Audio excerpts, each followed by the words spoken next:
I'm looking at some states that got more than 30 applications this year. Should I be concerned?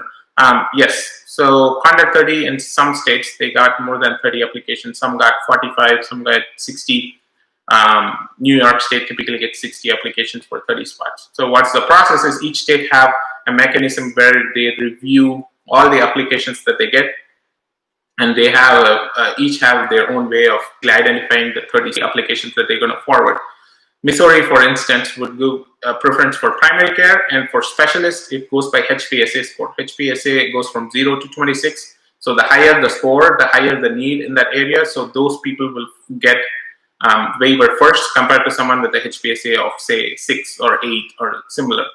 So each state has their own criteria about it. So anybody who's after that 30 spots for that year will be rejected, and you will have to find another waiver job in another eligible state or an agency at that point, which could be typically late in the cycle, somewhere December or January or February. It depends on the state.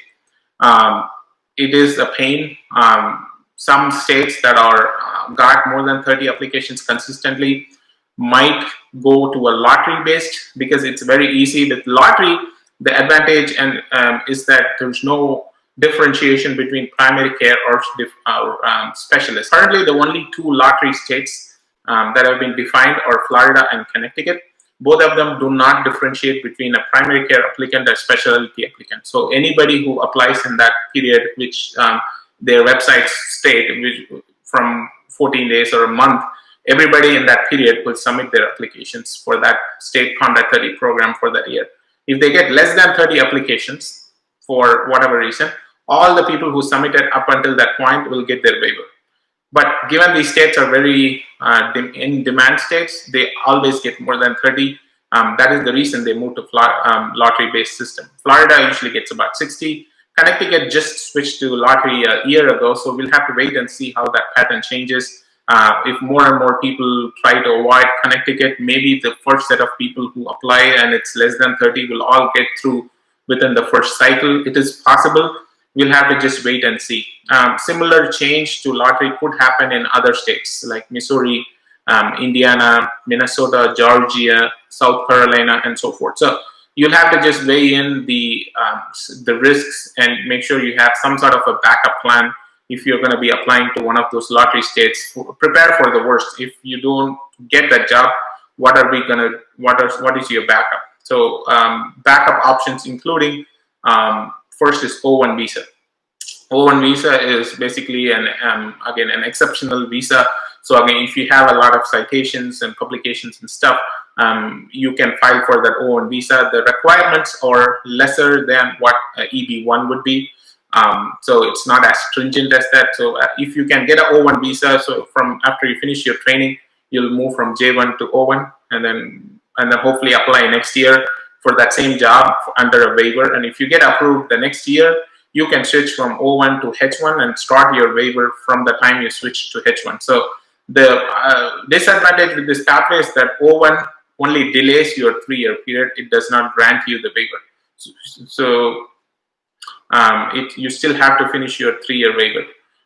So that is the disadvantage. If you continue to work in that same job, as long as you like the job, you like the location, so you don't mind working in 1 or 2 more years to make sure you stay, say, in Miami or Hartford, Connecticut, then this is a good option. So the other backup options are states that don't fill easily, like Montana. Utah doesn't usually fill. New Jersey doesn't fill. If you find a qualified job in that state, that can be as a backup for you. So if your lottery doesn't get picked up, so you can move on to apply to one of those other states.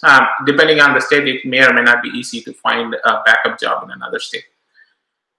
So those are the backup options if you apply for a lottery state or any state that can change their rules. So later this year, if you sign, say, in Missouri or Indiana or any of these states, make sure you talk to the health department before you sign your contract. Make sure you understand if there's going to be a change in the process of selecting the 30 applications.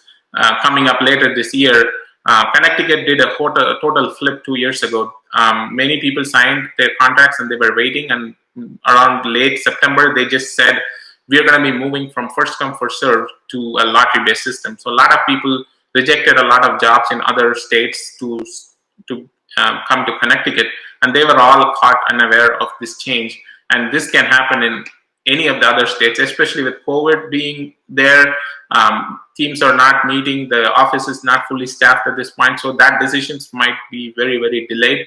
So make sure you're not getting caught in this process change. I would talk to the state health department that handles J1 waiver ahead of the time and determine if there is a possible change or not. At least get that information before you sign.